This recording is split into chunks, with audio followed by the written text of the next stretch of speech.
अस्सलाम वालेकुम। Top news 24 से मैं हूं राशिद। अब तक की ताज़ा तरीन ख़बर आपको देने जा रहे हैं। एक अफसोसनाक ख़बर आ रही है बलूचिस्तान से। बलूचिस्तान में एक बार फिर दहशतगर्दों ने पाक फ़ौज की चौकियों पर हमला किया है और इस हमले के नतीजे में पाक फ़ौज के 2 जवान शहीद हो गए हैं और एक मेजर ज़ख्मी हुआ है। पाक फ़ौज ISPR के मुताबिक दहशतगर्दों ने 13 और 14 अगस्त की दरमियानी शब हरनई के इलाके खोस्त में सिक्योरिटी फोर्सेस की चेक पोस्ट पर हमला किया। ISPR के मुताबिक सिक्योरिटी फोर्सेस और दहशतगर्दों के दरमियान फायरिंग का शदीद तबादला हुआ। झड़प के दौरान नाइक आतिफ और सिपाही कयूम शहीद हो गए, जबकि दहशतगर्दों का मुकाबला करते हुए मेजर उमर जख्मी हुए।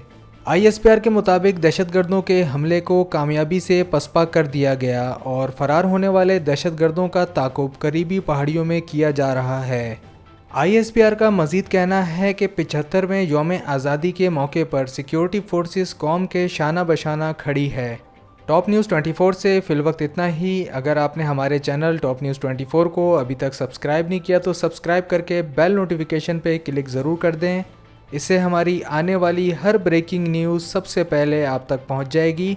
टॉप न्यूज़ 24 से राशिद खान को इजाज़त दीजिए, फिर मिलेंगे नेक्स्ट ब्रेकिंग न्यूज़ के साथ। अल्लाह हाफिज़।